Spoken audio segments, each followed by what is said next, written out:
Good afternoon, and thank you all for coming to attend this panel of distinguished Dartmouth people to reflect on the 2008 campaign.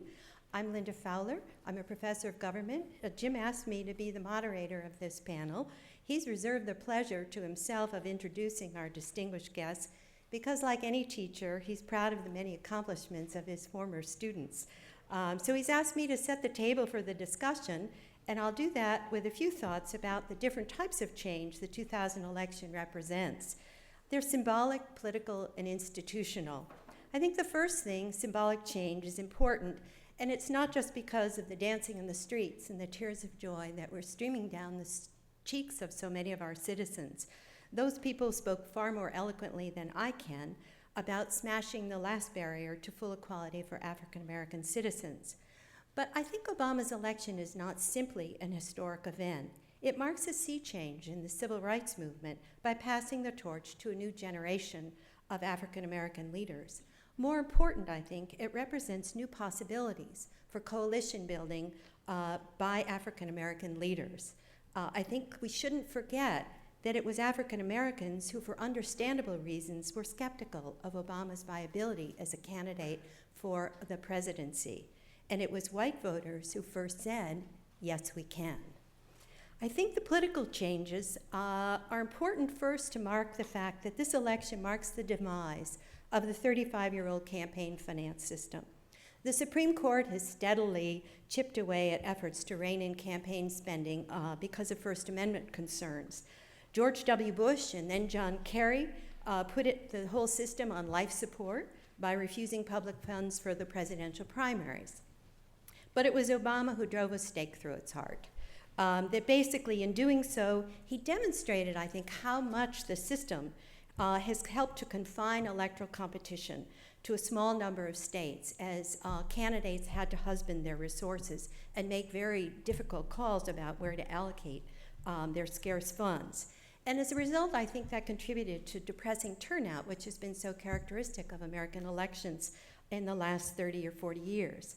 Absent spending restraints, Obama was able to take the campaign into states that hadn't seen a real contest at the presidential level for many decades: Virginia, Indiana, North Carolina, and so forth.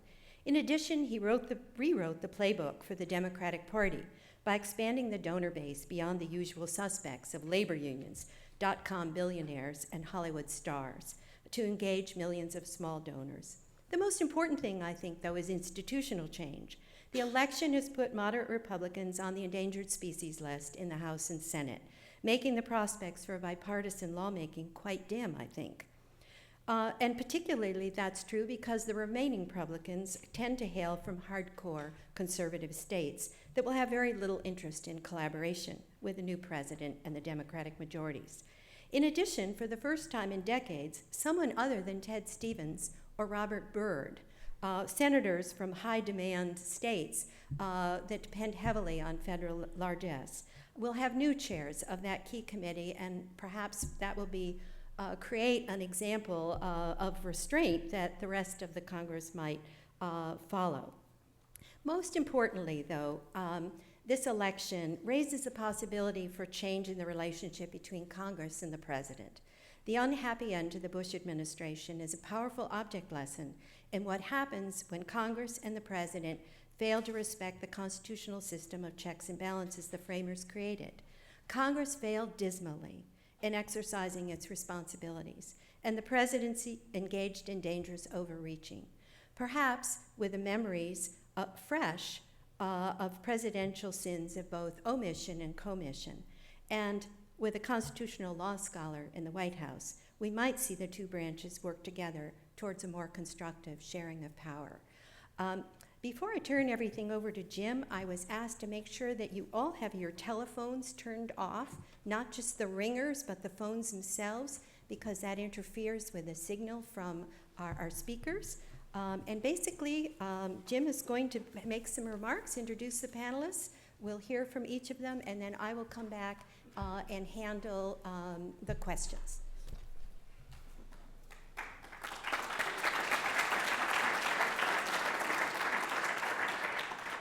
Thank Thank you, Linda, and I'm just delighted to be here with you this afternoon, and it's a real treat for me to be surrounded with all of these men and women whom I knew as Dartmouth students. In fact, most of them I had in a history class, and I promised them I wouldn't reveal any of their grades.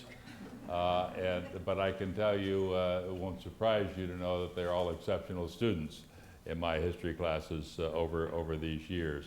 But this isn't about sort of reflecting on that experience. It's more about thinking about this election in its historical context. And we met briefly over my office just to talk about it. And if that's any preview, we have a lot of things to say and to talk about this afternoon. And we agreed that we weren't going to sort of try to add or repeat the introductions that are available for everyone in the programs. It is interesting of the two people in the group who are most directly involved in politics, Rob Portman and Leah Doherty. They were not the history majors in the group. The other four are the history majors. Leah was a government major and Rob was an anthropology major, although I recall when he took a trip on the Rio Grande River and I was a consultant. He never brought me in as an advisor, invited me to go on the Rio Grande trip as a student, but he was very much interested in the history of the Rio Grande River for that particular project. I just admire so much what all of these colleagues have done, their distinction as writers.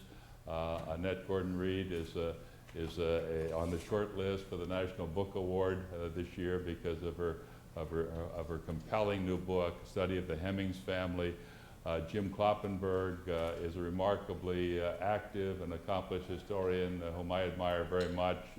When he was an undergraduate, it took 3 of us to look after his undergraduate honors theses because he was so broad-ranging then. And he's the Charles Warren Professor of American History at Harvard, and he's this year at Cambridge University in England as the Pitt professor there. And it's good to have Mary back with us, whom I also knew when Jim was a student here, and my colleagues David Shribman and Jock Steinberg, both of whom were history majors and have gone on to be exceptional journalists and writers, and I think commentators on American society. David won the Pulitzer Prize for his work on political commentaries, now with the Pittsburgh Press Gazette, and Jacques was editor of the D when he was here. He did a great undergraduate thesis on journalists covering in the early years of the war in Vietnam, and he is with the New York Times, and he's now the media.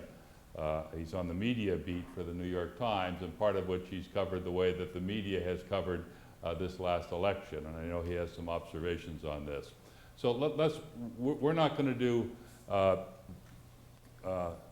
presentations. We're just going to try to have a conversation, and we're going to talk about some things, the 7 of us, and then we're going to turn to you, and Linda will ask you what questions you want to put to us, either as a group or individually. But I was saying to my colleagues, to my friends, when we were over in the office, that just how I was caught up, as we all were, in the sense of a historic election a week ago. I am still a political junkie, even though I don't teach my history courses as I used to, and I shut off the TV around 1 o'clock in the morning. I was aware that there were students someplace in the neighborhood, as there often are, and then I thought, goodness, they're out in front. And Susan said there are a lot of students out in front, and they're shouting for you. And so I went out and waved to them, and then I went over and talked to them a little bit about the election and what it meant. And there were 200 or 300 students there, and we just had a conversation about the election. And obviously, it was hard not to be caught up in their excitement and enthusiasm. And a couple of things struck me that night in terms of the historic nature of this election. And we can talk about the historic nature of the election without presuming to have a bias toward the results. It was a historic election, and I think the first person to say that night was John McCain when he spoke down at the Biltmore Hotel.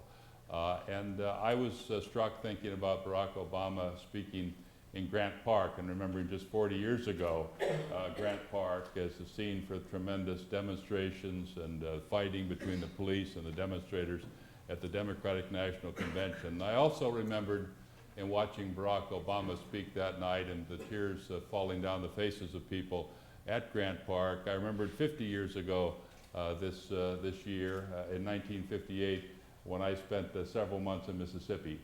And it's hard to believe in 50 years, in that piece of a lifetime, how fundamentally things can change in this society.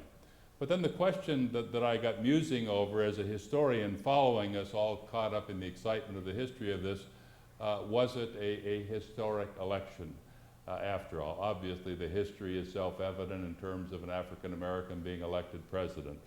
Was it about race? Many people focused on race, but as we were talking earlier, I said nobody really focused on issues of race in the campaign. There were not debates about race in America. There were not debates about immigration. There were not debates about affirmative action. There are not debates about inner city education and what our society needs to be doing. So was it about race, or was it even a mandate for Obama? Was it a victory for him, or was it a referendum on George Bush, whose popularity had declined so profoundly? Now it's the lowest any president has had over the last 60 years. And was that what this election was about? Was it a referendum on a sense of a failed presidency with a major economic downturn, with the two wars that we're engaged in? And if so, is it a mandate for anything? Did McCain just happen to be the person who got the short straw and had to run, like it or not, on the Bush presidency? And is it a realigning election, as some people have said? I once was a student of realignment. And realignments in American politics happen because there is tremendous dissatisfaction with the party in power, because there are events happening in our society, in our world, that people feel they've lost control over, that our political system is not coping with, and there's somebody that comes along with an alternative to that, be it Ronald Reagan in 1980, or Franklin Roosevelt in 1932, or William McKinley in 1896, or Andrew Jackson, or Abraham Lincoln. A sense of tremendous dislocation, somebody coming in to say, maybe we can move in a different direction. Is that what we've seen? Was there a mandate on this? Is there a realignment? And the historians here, we can all tell you that we won't know that for sure till we've gone through a couple of other elections, but it doesn't prevent any of us from speculating on that now, and we'll happily speculate on it. So, David, you've been writing about this election a great deal. Was this a mandate? Is it a historic election? Well, you know, we were sitting in Jim's office talking. I took some notes in this beautiful piece of paper here. And just as you were talking, Jim, I figured this out here. Between 1892 and 1928, McKinley. Okay, let's try it again? Yeah. Okay. I was saying I was making some notes as we were talking in Jim's office. Between 1892 and 1928, there were 10 elections, and 8 of them were won by Republicans. Between 1932 and 1964, there were 9 elections. 7 of them were won by Democrats. And between 68 and 04, 10 elections, 7 won by Republicans. It makes you wonder whether this huge surge of new voters might be telling us that we're at the beginning of a 4th wave that may be very fundamentally different from the last wave. And I don't want you to revoke my history degree, Jim, because I know that history explains the past and doesn't prescribe the future.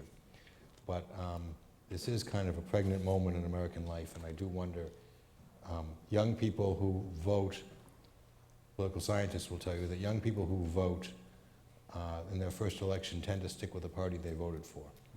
They voted, two-thirds of them voted for the Democrat. I do wonder whether that might tell us something about the future of American politics. What were you and your colleagues at DNC saying? 6 days ago, Leah, not a week ago. Historic election? Well, I think for a lot of us, it was a historic election because of the candidate and what winning would mean for us as Americans and breaking that final glass ceiling. We hoped that we would, our goal was to win, and we won. But what we were trying to do is really go to places that we had not previously been competitive and test a strategy.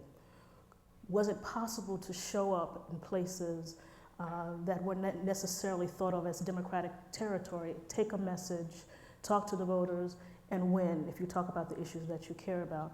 And so because of the financing that we had, we were able to go to Indiana and North Carolina and Missouri and be competitive in elections that, in a way that we had not been able to be competitive before. But I think anecdotally, this election is historic, obviously, because of the racial barrier that was broken. But I think on a different level, it's historic because of the change that it's made in the psyche of the American public, particularly our young people. And for young people, I was telling the story to my colleagues on the Board of Visitors at the Rockefeller Center about my nephew who's 19. And we've given him every advantage that we thought we could give him to help him to be successful. And that night, as I was in Grant Park, he texted me and said, "Now, Auntie Leah, I feel like I can do anything."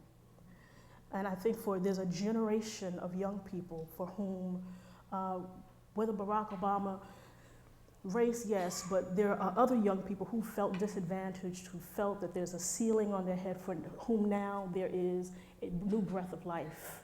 And I think we will see for years to come the effect of what that means in their lives, in their communities, the work that they do, how they feel they can succeed moving forward. And that's sort of an unquantifiable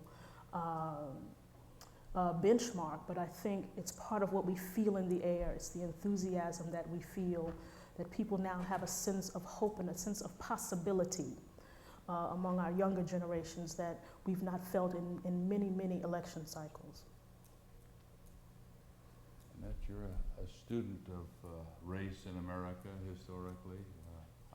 How are you starting to describe this election? Well, as you said before, we can't really know whether this is a realignment until it plays itself out. It is interesting that it comes after the 2006 election. There seems to be a sense that the Democrats are in ascendancy at this point, and whether it stays, we won't know.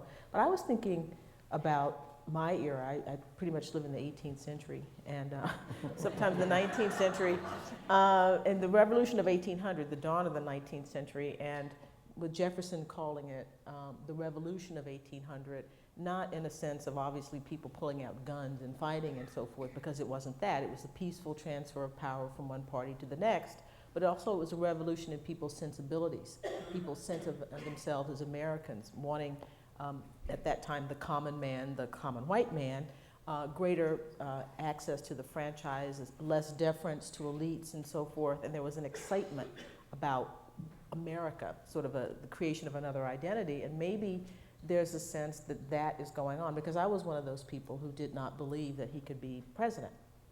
I just said, this country will never, we're not at the point where enough white people will vote for a black candidate that he could be the president. And at some point, I just thought, well, wait a second, that isn't really right for me to deny this person the possibility of achieving his dreams because of my own fears, and to say, I'm not going to venture out, I'm going to go with what is safe.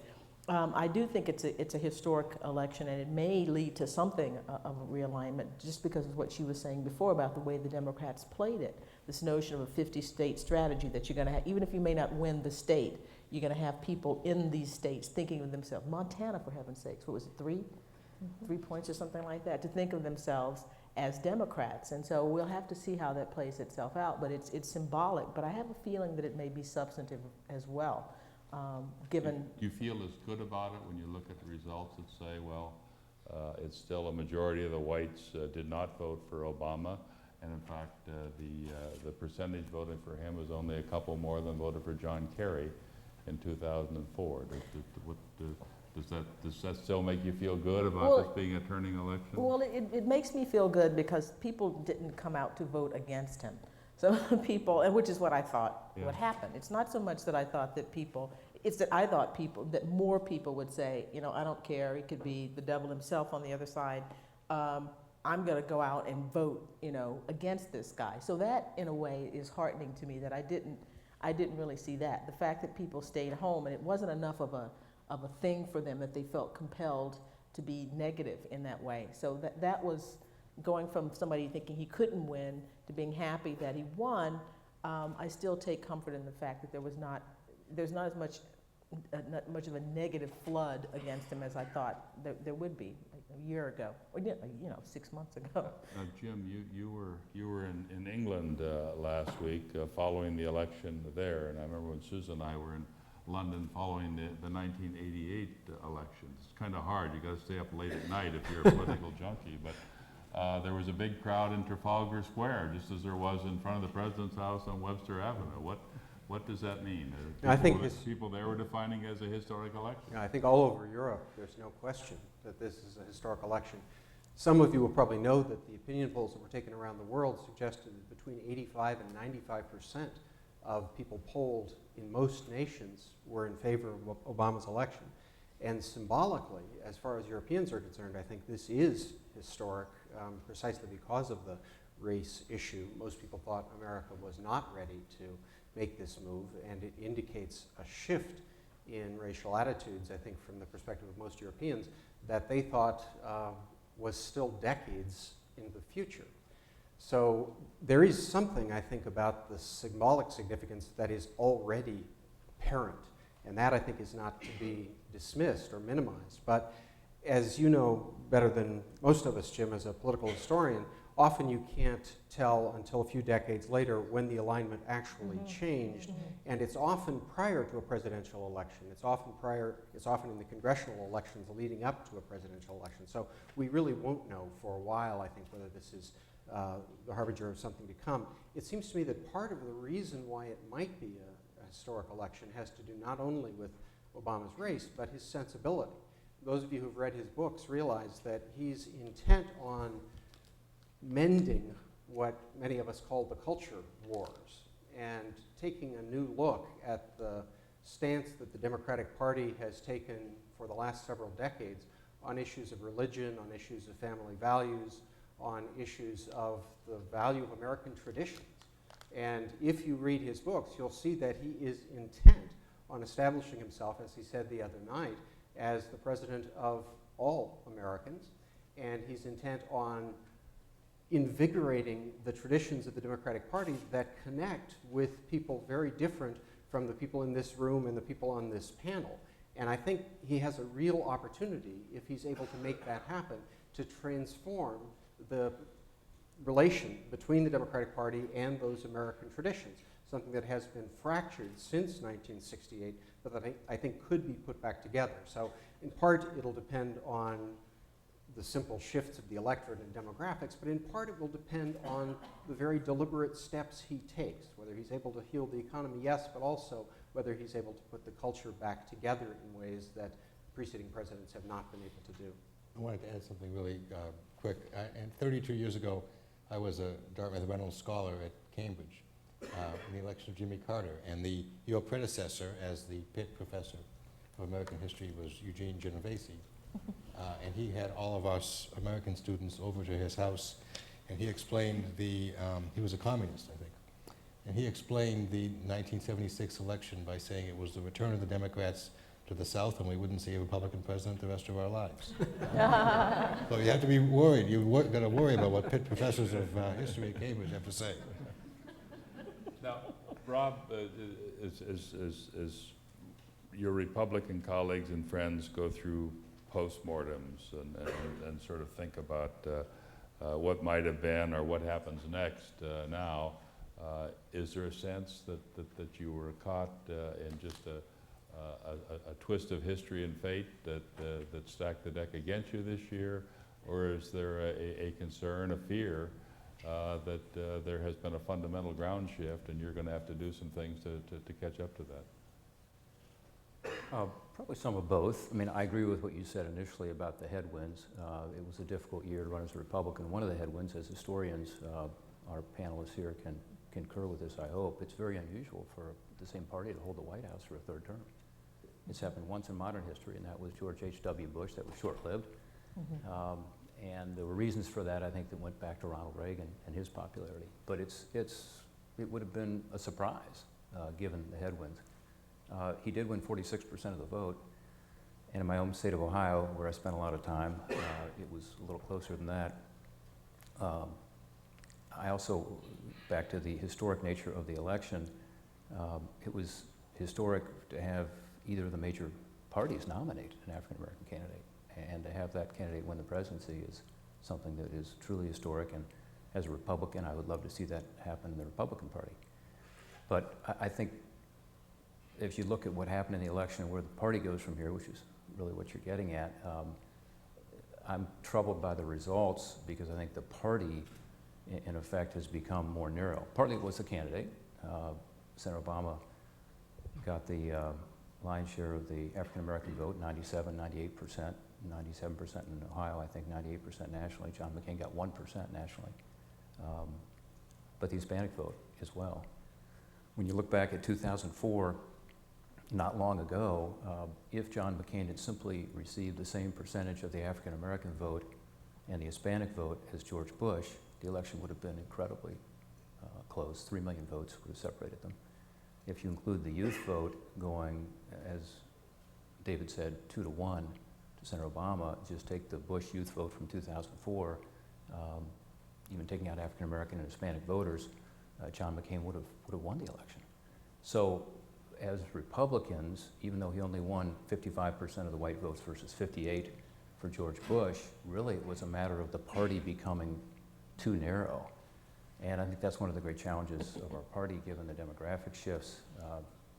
Even if the demographics weren't moving against the Republican white voter, the party needs to transform itself into a party that has a message for and has support from a broader group of Americans. And I think my own bias on that, as you know, Jim, is one way to do that is to talk more about the issues, particularly the domestic issues that people care about. And I don't think we got into responding to those concerns. I look at Ohio, the top issue, of course, was the economy and jobs. Virtually tied was Iraq and healthcare, and yet we never responded, I don't think, appropriately to the healthcare issue in this campaign. We talked about Senator Obama's ad on that was never responded to. And I think as Republicans, we've got to get back not just to broadening the party demographically, but dealing with the issues that really matter to people. Ronald Reagan is held up, as you know, as the paragon, and people on my side are saying, if only we went back to basics and Ronald Reagan, you know, we would have won. I don't think it's that simple. I think what Ronald Reagan did was he presented a clear and convincing argument on the issues. Yes, he was a consistent conservative, but he was also someone who had very specific innovative policy initiatives for the challenges of his time, including welfare reform, including stagflation in the Carter years, including the Cold War, where he had a very specific proposal.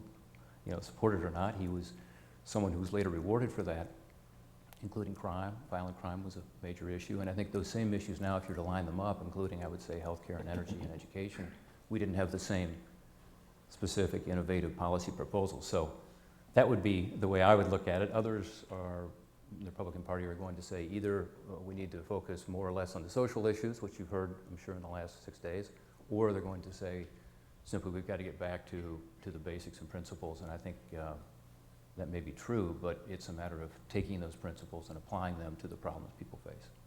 I think it was, I come at this from a little bit of a warped, kind of weird perspective, having been a reporter who was charged with watching the reporters cover this election. But I think this was historic in the sense that it was the first presidential election we had with a sort of full-throated blogosphere. And yet, arguably, the two most important moments involved traditional media sort of married with the web. I think one of the most critical moments in this campaign from a media perspective was Katie Couric's interview with Sarah Palin. And interestingly, it was seen by 6 million people on YouTube, maybe more people than actually saw it on the CBS Evening News. And this, I would argue, was a moment where old media did its job. I think for purposes of discussion here, Katie Couric seemed to sort of get out of her own way and let all of us get to know Sarah Palin through the words and expressions and sort of demeanor of Sarah Palin. I think that I would argue that Katie really played it down the middle in terms of the questions she asked and the way she asked it in a very sort of unbiased, old media, not Fox News, not MSNBC kind of way. But I think the second moment, feeding off that, also traditional old media, Tina Fey on Saturday Night Live, parodying this moment, saying things, in some cases, that Sarah Palin had said verbatim, but also saying things that Sarah Palin never said, like, you know, I can see Russia from my house, which was devastating, and yet probably wouldn't be seen by as many of us who don't stay up to watch Saturday Night Live if it hadn't been for the existence of the web. I think these were crucial moments. But you had another insight into this election from your particular vantage point, which I find intriguing, which is sort of a shift in viewership from Fox to MSNBC, maybe previewing the election results. Is that, again, just something that's sort of happening in this election, or was that previewing a more fundamental demographic shift in the country? I mean, I think you could have seen a preview of things to come in the Nielsen ratings vis-a-vis MSNBC, CNN, and Fox News. Advertisers love this 25 to 54-year-old demographic for reasons that are probably outmoded, but it still is, that's where the ads are. And when you look at the 2004 year versus 2008, all the growth between 2004 and 2008 in that demographic was MSNBC, which is decidedly liberal in its prime time, and then CNN, which I'll leave it to you to decide where it falls on the spectrum between Fox News and MS. But certainly, Fox News actually was pretty much flat between 04 and 08, and this was after Fox News began to grow dramatically during the late years of the Clinton administration and right up until the last few years of the Bush administration. In our conversation in the president's office earlier, point was raised, where did all these yelling,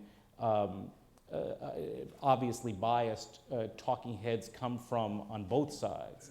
And I think that we do have Fox News in a way to thank for that, because it was an enormously successful model for many, many years, and it took MSNBC in particular to finally say, we could probably do what they do, but from the other side with Keith Olbermann and Chris Matthews. And I noticed today that Keith Olbermann has, we have Keith Olbermann for 4 more years. He just signed a 4-year contract, so he's there for the whole administration. Now, as we sort of finish this sort of post-election glow, what happens there is a very complicated world out there and a very complicated agenda, and we have a young man who's going to be serving as president, who was dismissed by some as not having enough experience, but he obviously impressed people because of his groundedness, his capacity never to get flustered, always to be cool, his intelligence. And I said to him, we were over talking before, that there was a column the other day, one of the columnists talking about his intelligence, and isn't it great to have an intellectual and intelligent president? And I said, you know, I think that probably the most intelligent presidents of the 20th century were Woodrow Wilson, Herbert Hoover, Jimmy Carter, and Bill Clinton.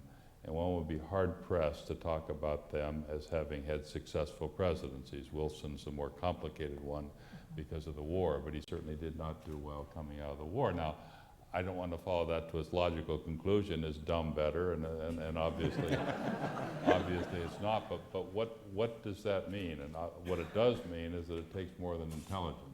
Intelligence, one would hope, is a sort of a given, but what do we have to work with here? Leah, you probably know this man better than any of the rest of us. And what's your sense of the strength that he's going to build on now if he was in Washington today, looking around and finally measuring the drapes, as John McCain accused him of doing?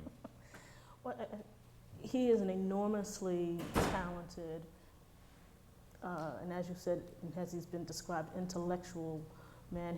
He has a skill in surrounding himself with people who are smart and talented and can maneuver through various scenarios and situations. And I think we will see that come to fruition over the next several weeks as he selects his White House staff and his cabinet. I think the selection of Rahm Emanuel, as we talked about earlier, is certainly a signal that he understands he's got to work in a Washington establishment. And I think one of the challenges that he's going to face is, having run as the candidate of change, how you create change and bring change to Washington institutions that do not often or easily change.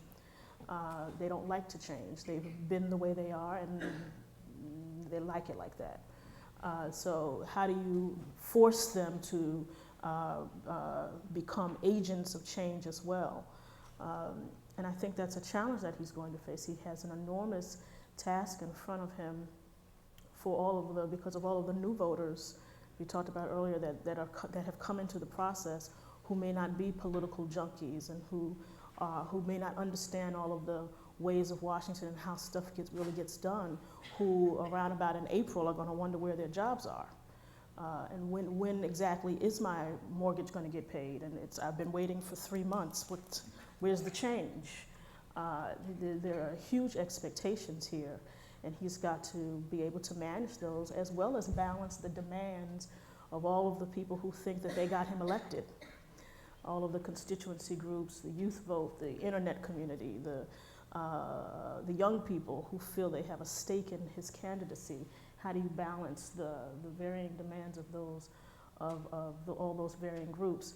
But I think he's got, what he's demonstrated in this campaign is the ability to connect with people in a way that we haven't seen since Bill Clinton, and to be able to find commonality and for people to see themselves in him.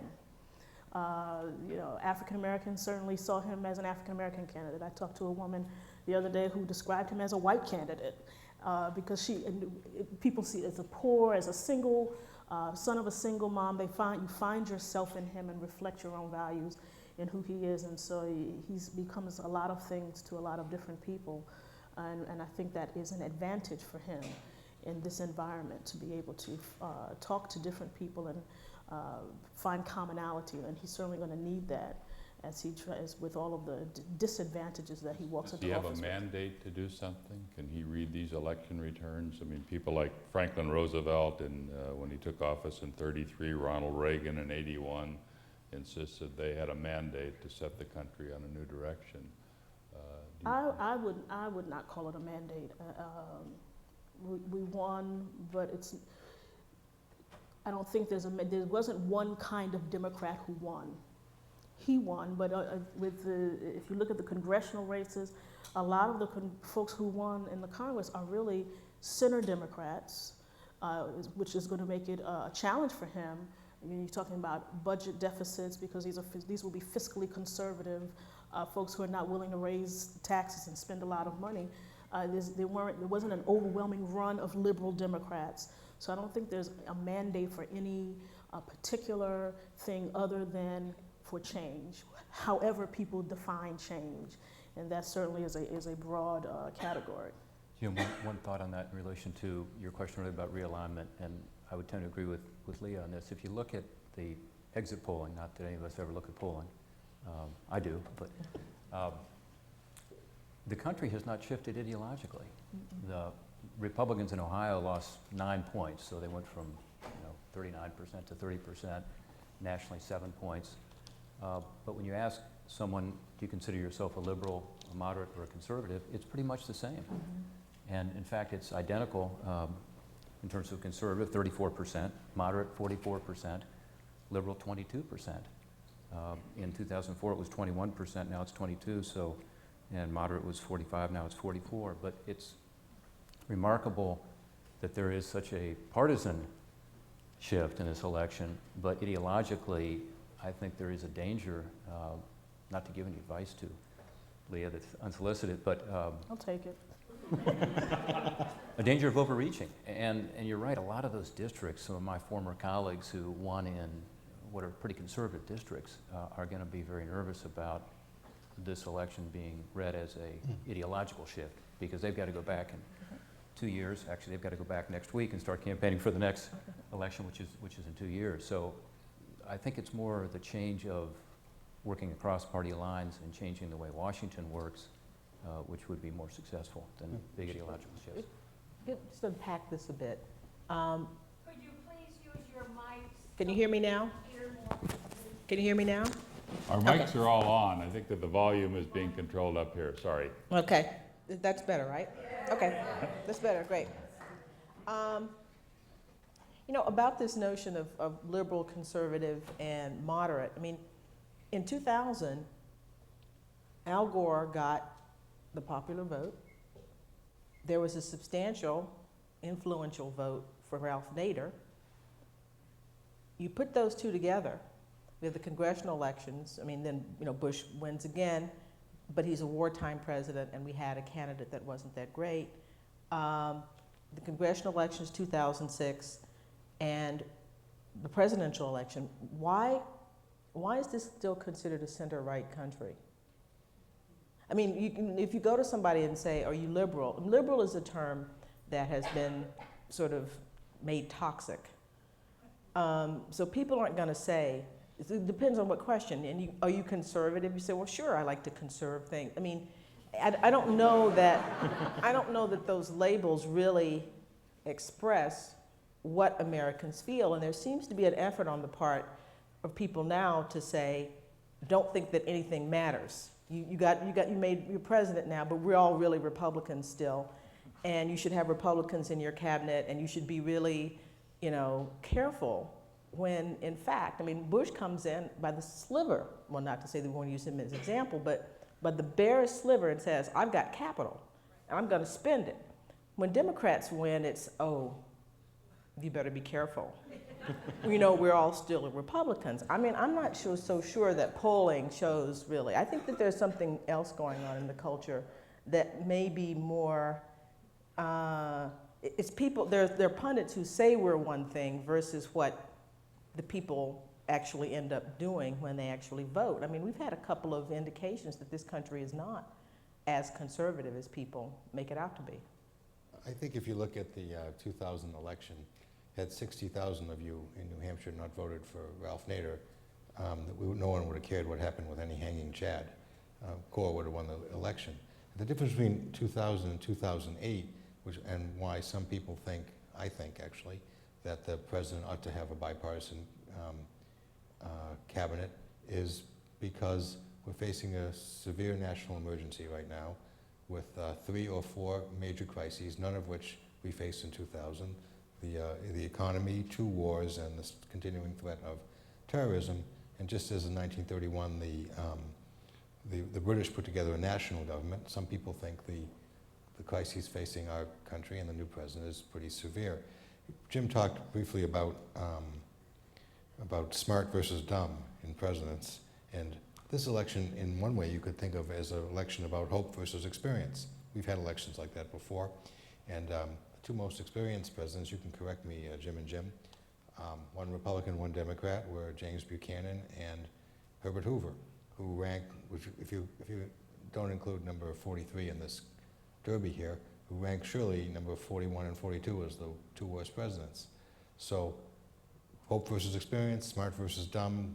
Roosevelt said that the presidency was preeminently a position of moral leadership, and I think it's a position of character, leadership, and personality, and I'm not sure the smart versus dumb and the experience versus hope thing works at all. It's a very individual, intimate choice. I think the most experienced in Washington, certainly in the 20th century, would be somebody like Lyndon Johnson and George Bush, the first George Bush. And Richard Nixon. Richard Nixon. And yeah, obviously, again, we can debate their successes. Yeah, it's, again, I wasn't opting for a dumb presidency. The question of moral leadership I think is a really interesting one. When you replay the speeches that Franklin Roosevelt and Herbert Hoover gave in the 1932 campaign, it sometimes seems, looking retrospectively, as if Hoover was speaking Roosevelt's lines and vice versa. Nobody really knew how the New Deal was going to play out when Roosevelt was elected. But he demonstrated a capacity to inspire in times that were very difficult. And it does seem to me as though David is right, that this is a moment when it is possible that that sort of leadership is going to forge a consensus that might not exist now. And it might conceivably shift the electorate in a way that we can't really anticipate. It does seem to me from everything we know about Obama that he's inclined to be moderate, even cautious. And yet this is a time when it might make sense to be a little less cautious if you are able to bring people along with you.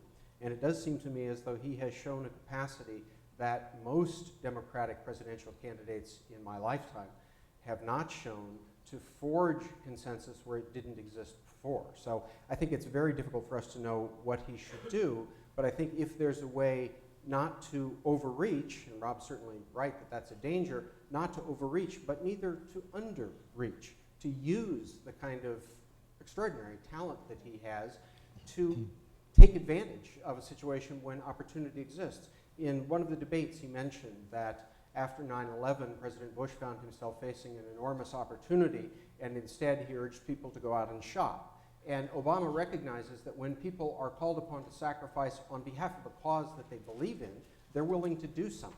And it seems to me that his challenge is to identify that cause and then to bring people behind the legislative package that somehow translates into the solution to these problems. Jack, was this a victory of money, as some people have alleged? We all got weary of watching TV commercials, that's for certain, and there was just such a disparity in the amount of money that the two candidates had finally for the last 6 weeks of the general election. Was that consequential? I mean, it's sort of hard for me to know for sure as a viewer, since in New York we saw so relatively little of that other than the national ads that ran in the football games and elsewhere. New York wasn't in play. No, not exactly. But, you know, on the one hand, Obama was the beneficiary of a tremendous amount of free media through the Reb and cable and the traditional broadcast. And yet, Rob, you made the point to us earlier privately that we should explore publicly too, that Obama had a devastating healthcare ad, which you felt really did sort of bite, and he got his money's worth for that. Is that fair? Yeah, I mean, I don't know how much McCain was outspent. Maybe it was 2 to 1. I don't know what it was, but it does matter. And there are people that follow this, like Leah, much more closely than I do. But you look at the overnight tracking of polls, even when you're running ads and not running ads, you see changes. So it certainly made a difference, or else they wouldn't have raised all that money and put all those ads up. That particular ad I thought was devastating because it wasn't responded to.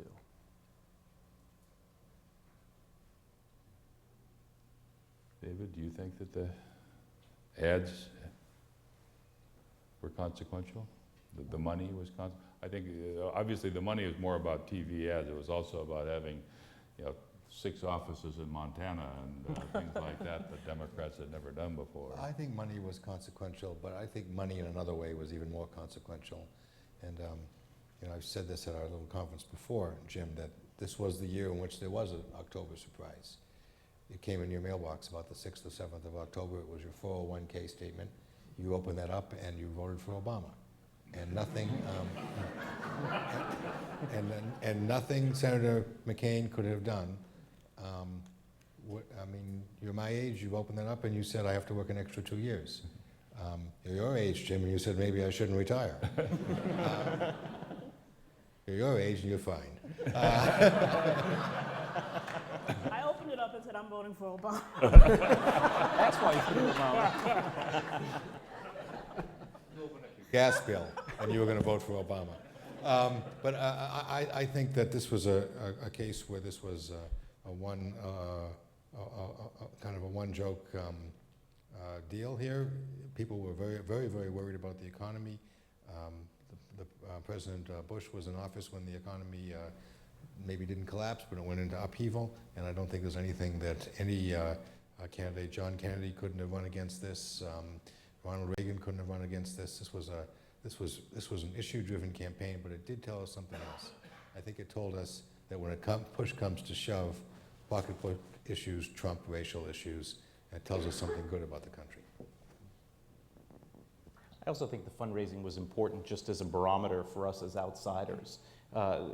Yes, there were huge donations made to the Democratic National Committee by big ticket donors, but these $5 and $10 donations adding up, being chronicled in the New York Times and elsewhere, these huge numbers going to a Democrat, it gave, you did have the sense of possibility. Maybe he could really pull this off. Maybe there really are, there is sort of this grassroots movement toward him. It was a way to measure it, to see it and sort of feel it. And because I'd given money to campaigns before, I don't have the kind of money to give huge sums at once. But you did feel, I gave money to him and I gave money to Clinton, but the internet thing allowed you to do that. You can just, he did well in the debate, okay, I'll give him some money. Or he didn't do so well in the debate, I'll give him some money. You just you press the button and it's a relatively easy thing to do. And he's gonna have a permanent campaign because he has all our names now. And I have a feeling he's gonna use that, use that database as a club as we go forward, or actually to make his case to people. But I've never felt so much a part of something as during this campaign, because it was easy to give money and you could give a small amount. You didn't feel bad because you can't come to the event with your $2,000. But so I do think it sort of changed the way people saw the election. I think you mentioned the internet, and it seems to me that really is the joker in this deck. We don't know how that's going to play out. Fundraising is one part of it, but the dissemination of information is another part of it. I really did feel, even though I was out of the country, that I was better informed this time, thanks to a number of the websites that you can get with the click of your mouse, than I've ever felt before, even though I was across the Atlantic.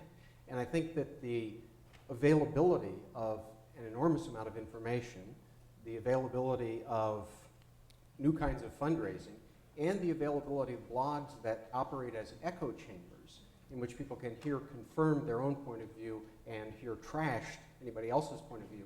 All three of those indicate that we're moving into a different moment historically, and I have no idea how that's going to play out. I think the two representatives we have of the mainstream media have some insight on that I don't have, having just spent my time looking at the internet this year. I would say that with the 800-pound gorilla in this room, it's way back there, is the millennial generation, potentially 100 million strong. A third of them were eligible to vote.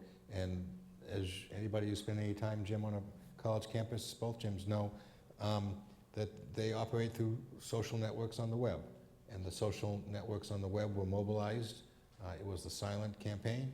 I see some younger heads nodding, and this is a generation, unlike our generation and your generation, that believes in consensus and doesn't believe in confrontation. And you find out what your friends are thinking by looking on Facebook, and then you find out what they're thinking and you agree with them. And it's a little oversimplified, but you guys still nodding. And what you guys did was you told them that they liked Barack Obama, and then they agreed, and then they voted 2-1 for Obama and won the election. And I think this is as fundamental a change as the 1960 campaign with television, and as fundamental a change as the 1932 election with the airplane. Remember, Roosevelt flew to the convention, Jim, in Chicago, and then he used the radio. Against strong headwinds. Against strong headwinds, that's right. The first time he'd been on a plane, and used the radio, much as Hitler did, used the radio and the airplane. I think you can explain American politics as much as anything else by the use of new technology. Roosevelt tamed it, Kennedy tamed it, and Obama tamed it. Yeah. Jim, you absolutely about lessons learned. By the way, those guys were nodding not because they agreed with you. They were on their BlackBerries. And they were no idea what you were saying. Lesson learned, obviously, on the Republican side is this technology has to be used both for fundraising and for networking, as David says, in a much more effective way. Let me give you an interesting statistic that I've heard today. Of the people who voted for Senator Obama, 16% are on your list. And I think, you will be contacted, not just for more money for the next cause, including some of Leah's causes at the party committee, but also for legislation and for mobilizing support. And it's over 10 million people, and there's nothing like it.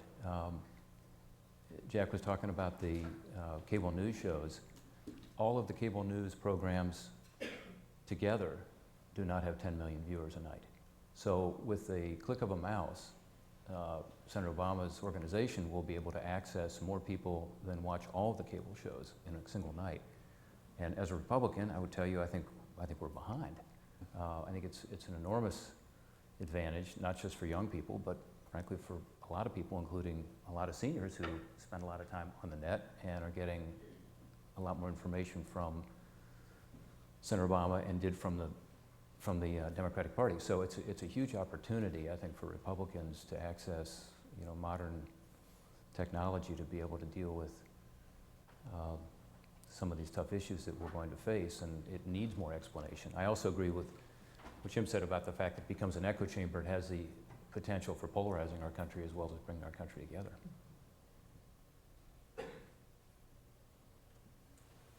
I don't know, Linda, if we want to turn to questions from the audience. I think we probably, I want to make sure we have an opportunity for that. We can keep talking but if you have some way you want to guide that conversation, that would be fine. For questions, we have mics at either side of the seating, and we'd ask you to, if you have something you want to ask the panelists, if you go to the mic. And I'd also like to ask you to make sure that you're asking a question, not issuing a manifesto, and that you try to be as succinct and clear as you can. So we have a questioner over here. John over there was first. Oh. Students first. My name is Greg. I'm an 09, a senior at the college. And my question is, I just want to make a kind of an observation that leads into a question for Congressman Portman, but also anyone else from the panel. My observation as a Republican on this campus, that the rallying of student votes toward the Obama campaign was less based on issues. It wasn't something like we've seen with students rallying to the genocide in Darfur or a cause. It was more about Facebook groups and social networking and campaign buttons and posters.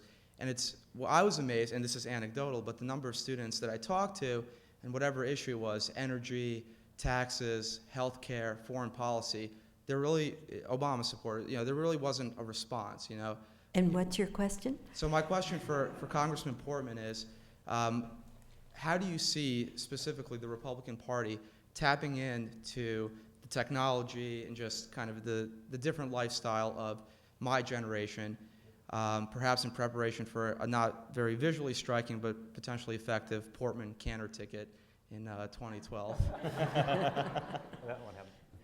What are you doing after graduation? We need you. No, seriously, I mean, part of it is, getting your generation more engaged in our party. I agree with what David Tribbett said earlier, which is if you look at what happened in 1980, Ronald Reagan brought a lot of young people into the Republican Party, and they pretty much have stuck with the Republican Party through the years. The same thing may happen here.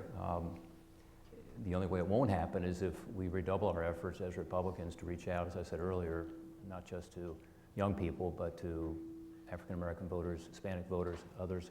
And so we got a lot of work to do, because it will take some additional work to try to recover from 66% of the youth voting for President Obama. I have a son who's 18, I have one also who's 17, and we had a lot of discussions and got some of the same impressions that you got, which was a lot of his friends, or their friends, weren't as much into the issues as the personality.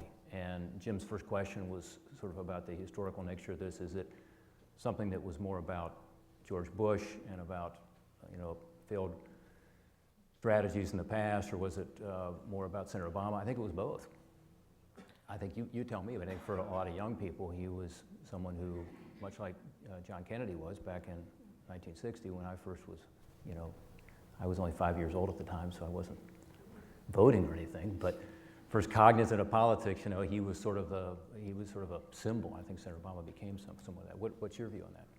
Well, I mean, I'm surprised, you know, 2-1, it's a big margin, but it wasn't, it was a widening of Kerry over Bush, but it wasn't, you know, a massive divergence. It was about 58% for Kerry, I think. And, you know, I think today President Bush's, you know, disapproval rating came in at 78%.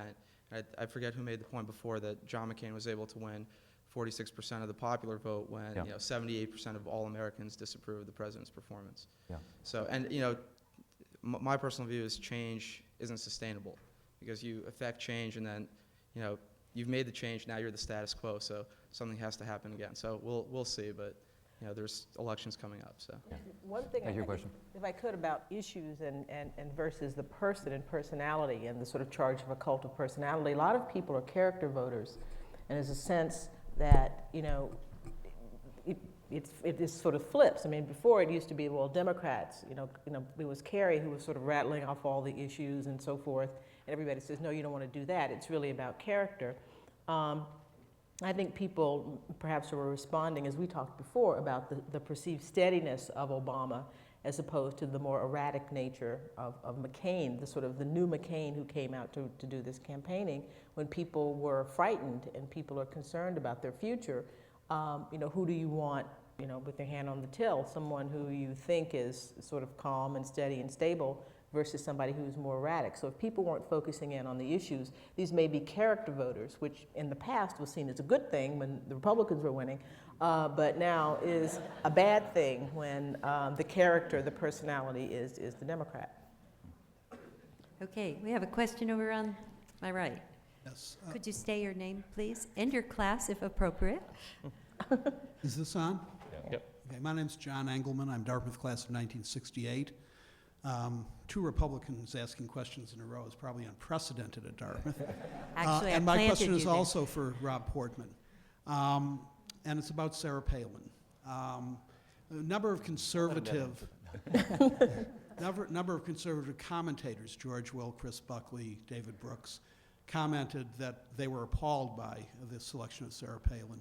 I think Mike Murphy, the political consultant, said this is a campaign for the independents, not for the base, and this was a base selection by John McCain. As the only professional politician on this panel, and as a Republican, I'd like to know from you what your feelings about the selection of Sarah Palin was. Leah? I really didn't mean to put you on the spot here, but Would you turn the mics off, please?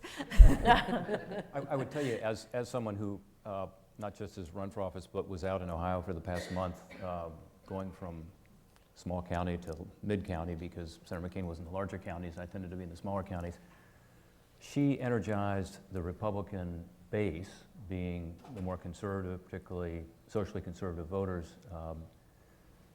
in a way that John McCain couldn't.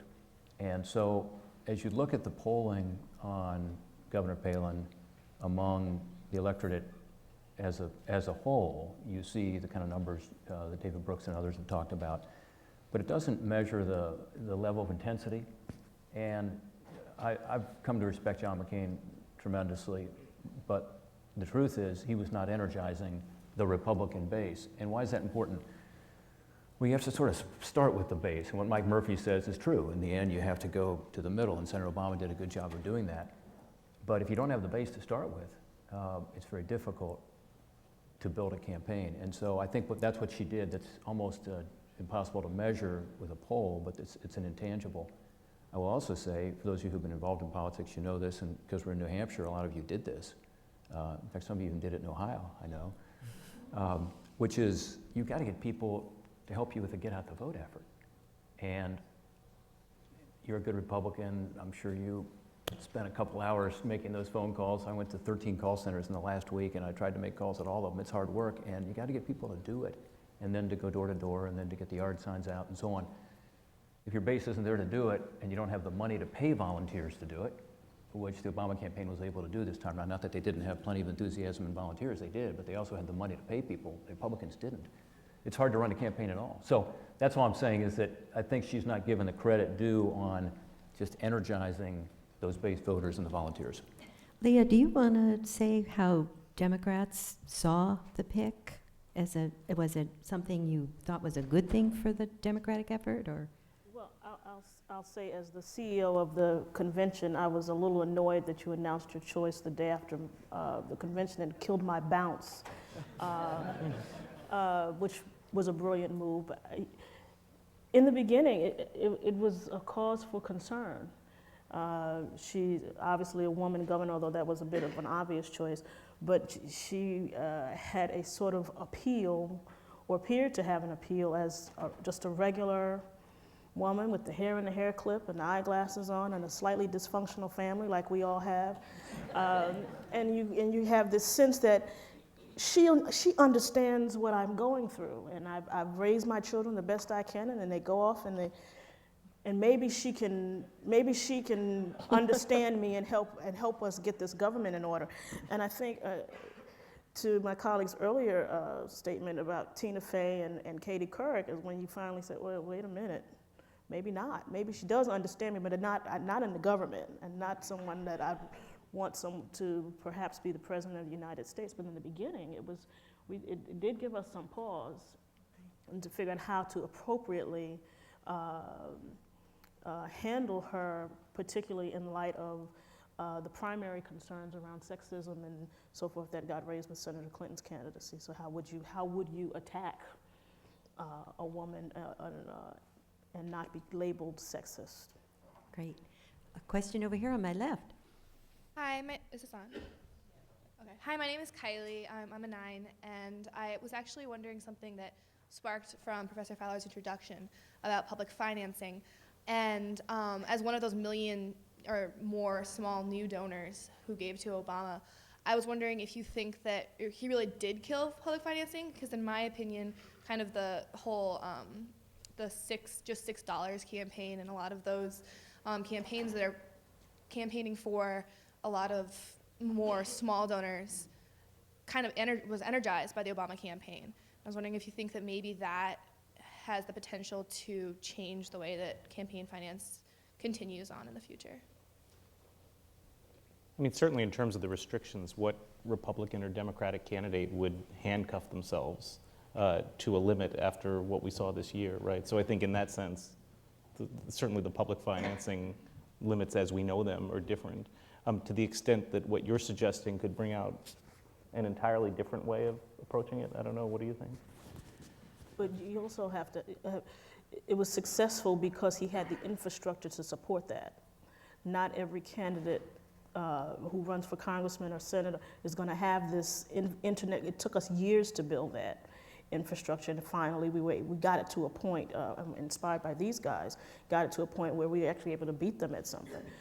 But not every candidate is going to have that, and if you're a candidate that doesn't, then the public financing system has to be there, or else all you have are millionaires running for Congress who can use their own money. Any other panelists who would want to respond to that? Let me just add something, and that is that the way public finance works now, because 527 groups and advocacy groups are not regulated, that basically candidates who abide by the public finance limits are engaging in unilateral disarmament, or at least that's the way they see it, and I think that was a primary motivation for Obama to opt out of the system despite the criticism that he received. Okay, let's have a question over here on the right. Peter McLaughlin, Hanover resident. And I almost feel like I live in Jurassic Park because I used to be a Republican. And I haven't seen in 25 years one I'd vote for. My comment is sort of like, and it's partially a question, but I have to share two comments. One is I had the privilege of spending Wednesday morning with Senator Pat Leahy and Peter Welsh, who are friends of mine. And they both sat around at breakfast sort of going like, is the other shoe going to drop?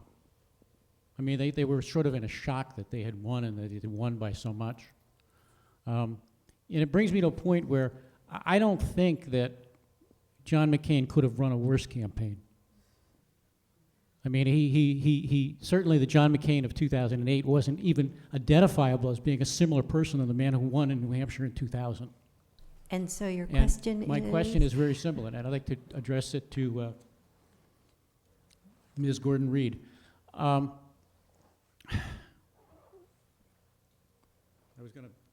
just blew my question. I guess and I'm going to fake this one. What is it about the Democratic Party that allows it to get trapped by answering Republican questions when the Republican questions are irrelevant? That's a good question. Surprised to win. And you're looking at me for an answer to that. My God, I ask that myself that all the time. Well,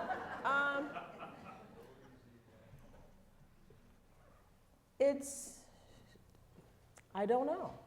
I mean, it's a mystery. I mean, the sense that, is it Reagan? A sense that you had this powerful figure who came in and, you know, changed the political landscape, brought in Reagan Democrats to the presidency. I mean, brought it into the Republican fold. The South, the fear of losing that region. We've basically been sort of genuflecting before the South since 1789. I mean, since the ratification. Oh, we're going to leave. We're not going to come into the country if you don't do this, or we're going to leave if you don't do that. And I mean, it's hard to say. I don't know. We don't have the type of leaders. We haven't had people who. It's a question of leadership. The character thing that I was saying before. To have a kind of person who will say, this is what I stand for, this is what I'm going to do, and to have the confidence to pursue that agenda in the face of incredible odds and criticism. And I don't know why we haven't had anyone like that in a while, but maybe we have someone now. So it's a poor answer, but I'm agreeing with you. I think that has been a problem. And there are lots of reasons for it, but I think it really takes the person. It takes a person who has vision and sort of stubbornness and resilience to stand against it, but we really don't. I mean, Democrats typically do not. Do you have an answer, Jim? I don't know if I have an answer at all, but I do think that Democrats have been on the defensive, basically, in national politics since 1968. I think that Carter won in 1976 by running I'm not a Washington guy, I'm not a Democratic liberal, I'm not part of that old machine. Bill Clinton, New Democratic Coalition, I'm just a guy from Hope, Arkansas. I'm not part of the Democratic Party. Don't call me a liberal. I'm not that. And so Democrats always need to try to explain, well, we're not trying to return to some great society, big spending, high taxing liberalism. And I think that the Republicans, particularly since Ronald Reagan in 1980, have kept the Democrats on the defensive. Barack Obama was not defensive. Whatever skills he brought to the table, he managed to stay on some pretty simple messages and stay focused on them. He did not run away from the Democratic Party, but he didn't defend it either. He was Barack Obama, and this is what he was going to stand for. Again, he had the advantage of John McCain needing to be defensive. I'm not George Bush. If you wanted to run against George Bush, you should have run in 2004. And I think that shifted. Whether it's a fundamental shift, I don't know, but I think that's a crucial dimension in the dynamics of political interplay really over the last 40 years. And also, maybe I can have some small, it sort of jarred my memory here about 68 and all the things that happened. Race is a part of it as well, certainly. Some of the people's concerns, race, gender, sort of the cultural concerns about the changing mores in America certainly put Democrats on the defensive, and they are seen as the people who are the sort of the blame for bringing all that about. Even though people, it's sort of many of those things people wouldn't want to go back to what we had before. They say they would, but they really wouldn't. You know, with the status of women, the status of blacks, and so forth. And so I think that sort of cultural unease sort of translates itself into sort of brings along this defensiveness that we have just now maybe getting out of. David, did you have something you wanted to add? Yeah, let's not all go wacko here. Why not? No, not you. As recently as 6 days ago, you could have sat in History 56 that Jim Wright would have taught, and you could have made a plausible argument that the Republicans were the natural party of government, and you wouldn't have you could have written an essay that way, Jim, and you would have given an A to it. You know, so a lot's changed. But as recently as 6 days ago, the Republicans were, in many Americans' view, the natural party of government. I think the more fundamental change may go back to the Johnson years, where President Johnson signed the 1964 Civil Rights Law, and he said, "I've just signed away the South for a generation." He couldn't have contemplated that in 44 years later, the very power he had given to black voters by doing that would have been redeemed by the election of Barack Obama. So we may be seeing a natural progression of Americans coming into the system and changing the system as we go. But we ought not to lose sight of the fact that the Republicans have won almost every election, with a couple of exceptions of Jim, since 1968. And so, you know, oh, woe is me for the GOP, but my guess is that they'll field a candidate in 2012. Okay, I'm going to move over here to the left. Yeah, and I guess my question Could you say your name, Diana, and I'm a 9. Thank you. And it kind of segues from what y'all were talking about, and it's directed to Leah Daughtry as a representative from the DNC. I guess my biggest concern with the election has just been in, like, what's the strategy behind motivating people to stay involved, to continue to check up on their, you know, like senators or representatives, because, you know, the people are there and they're mobilized around issues, healthcare, the war, and, you know, the economy, for one. And so I guess my question is, like, how do you get people to stay involved? Yes, there's the internet and they can donate and contribute. And yes, there's been this like huge shift in terms of like the makeup of Congress, in terms of like even New Hampshire and the whole of New England is Democratic now. But how do you get you know, the voters to kind of stay involved and check up on their elected officials so that there can be change? You know, as you were talking about, Professor Gordon Reed, it's really, or you were, hard to get change to happen when there's, you know, so much bureaucracy around what goes on in Congress. And so how like, what's the strategy behind Okay. I'm sorry. I think we got the question. Sorry to interrupt you. Leah, do you want to take that? That's a very good question, and it's part of our ongoing strategy, and it will be helped along by the technology that we have. And I worked phone banks, as Rob said, he did also, and the numbers of people that call in and want to continue to help, even after Election Day, was absolutely staggering. And I think to the extent that we can continue to message that Barack Obama by himself cannot make change. And to hold him solely accountable for change in this country is folly, and if that's the benchmark, then he will fail. But if we can force people to run for school board and go to PTA meetings and, you know, plant a garden, a community garden, or whatever it is they can do in their community, then they become change agents themselves.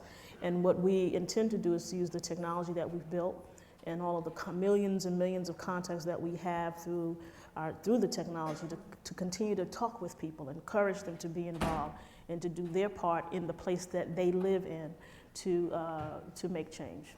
Okay, I have a question over here on the right. Yeah, my name's Tyler. I'm a sophomore here at the college. I'm a New Yorker, and I was wondering, in this new energized Democratic Party, what's the role, if any, for Hillary Clinton?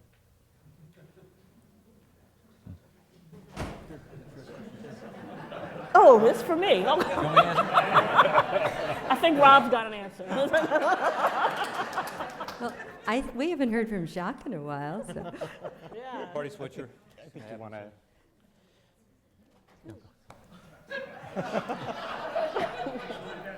Look, I think Hillary can say what she wants to do, and I think that's for her to determine what role she wants to play.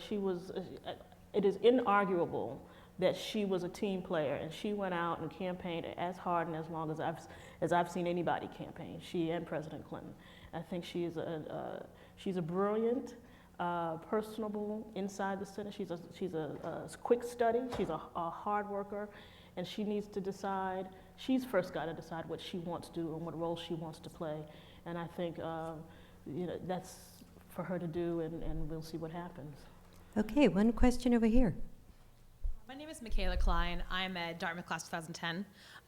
My question is regards one thing that I was particularly struck by is how in the final days leading up to the election, a lot of the focus in terms of campaigning was on this final 8% that was undecided, which struck me as odd because that meant that 92% were decided, and therefore the negative campaigning seemed a little excessive at that point.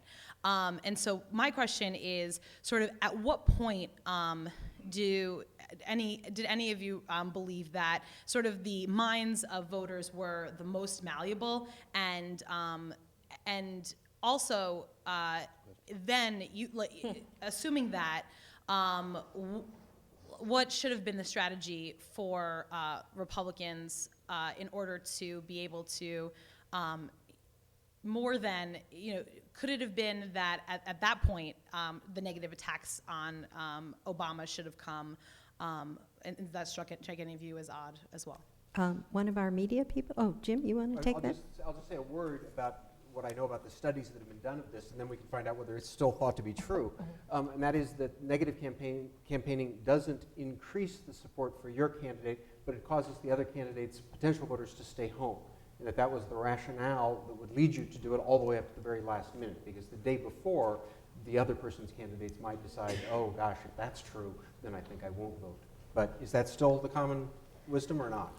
It does demobilize, although there's a lot of skepticism about the research designs that produce those results, and they're now being contested by scholars. But Jacques, did you want to take that? Doesn't malleability end at that moment when John McCain says the fundamentals of the economy are strong?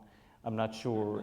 I mean, not to be facetious, I don't know at that point, to what extent would his going on the negative have made a difference, and how many of those 8% remain after that point, to David's point about that 401k envelope coming in the mail to just seal it. Okay, we have time for only one question. I'm sorry, did you want to add something, Rob? Go ahead. I'm good. You're good? Okay, could we have your question, please? My name is Chris Dye, and I'm from Plainfield. I don't work or study here formally. Could you speak a little right into the mic, please? My question is this. It seems to me that although in the beginning of the election campaign, Obama backed off from attempting a 50-state strategy in the Howard Dean model, he actually took a shot at it at the end because he put so many resources into southern and non-traditionally Democratic states. And I was wondering if Congressman Portman could comment on what, if any, competition he sees in the future from the Democratic Party in what are the states that now remain to be red, that now remain red. What are Obama's capabilities of doing this? Because he does, seems to me, he has been very careful not to say things that are provocative, divisive, and instead is really may well be working hard to make inroads in these red states. He did during the campaign. And I read somewhere that he has a lady who's already working with faith-based organizations. So I just wonder if you could comment on what you think is But also, Rob, where can the Republicans move to invade blue states or get some of the blue states back? So it's two ways, I think. You said it much better than I did. No, thank you. A couple quick thoughts. One, and Jim talked about this earlier in terms of the values voters, so-called. It's yet to be seen where we, in terms of the values voters, it's yet to be seen where we end up. Younger evangelical voters, as was said earlier, or perhaps that was in our private discussion, tend to have a broader range of issues they're concerned about than sort of the more fundamental issues of abortion and gay marriage. And so it depends on how people on our side of the aisle reach out to answer that part of your question. In terms of the election, to the point that the young man made at the outset and that I said at the beginning, remember 46% of the voters voted for John McCain, and given the headwinds and given the closeness of this election in so many of those states, North Carolina, Indiana, Ohio, Florida, Republicans can still be competitive, but it requires a commitment. And that starts with resources. As I tend to agree that public financing is probably not going to be able to survive this election. And then it goes to the internet, and it goes to the message, and it goes to the messenger. As I said earlier, my own bias is, part of it is not just to talk about issues in a theoretical basis. Smaller government is actually accepted by most Americans. Annette may disagree with me on that, but I mean, it's a, you know, No, people are not maybe right of center as much anymore, but it's a center to center right country. And the question is, how do you take those principles that people generally are comfortable with and then apply them to people's everyday life situations in places like Indiana, North Carolina, Ohio, and Florida, and so on. So there's an opportunity here. Part of it is what Leah talked about earlier, which is the strategy and the mechanics of it, you know, literally making a commitment to it, which the Democratic Party did this year. And then a lot of it is the messaging. And the question is, you know, who will overreach, and, you know, where does the Republican Party find its soul over the next couple of years? We've talked a lot tonight about potential shifts. And I think back to Bill Clinton's election. George Bush got 38% of the vote, recall. It was considered, with Ross Perot in there admittedly, but considered to be quite an achievement. And Republicans, I think we're down to maybe 172 Republicans in the House, something like that. And a lot of people were, you know, writing the story. David wasn't, but others saying this is the death of the Republican Party, and when do they ever come back? 2 years later, you recall, with the contract with America, and for frankly more, I think, reasons about Bill Clinton than about contract with America and Newt Gingrich, Republicans took over the House of Representatives for the first time in 52 years. So things can change pretty dramatically based on the issues and the personalities, and I think increasingly sort of the infrastructure, the mechanics of it. Does that answer your question? Okay, I want to thank all of you for coming and being such an attentive audience. I want to thank the panelists and thank Jim Wright for having this idea of bringing us all together for a conversation.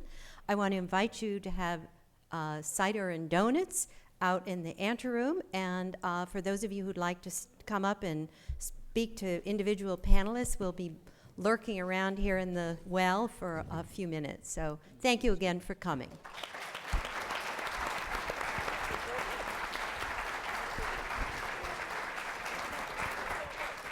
I'd like to make one last comment if I could. I always tell Dartmouth students how proud I am of you, and I often say I've been proud of Dartmouth students for the 40 years that I've been here, and you see around me here a reason and an affirmation of that. Secondly, oftentimes when people ask me what I do, I say I'm a history professor, and that I realize I'm the only one on the campus who still may think of me as a history professor, but I still think of myself that way, and I want to thank you all for allowing me, and I want to thank my former students for allowing me to spend a brief time this afternoon, again, pretending to be a history professor. Thank you very much. Thank you.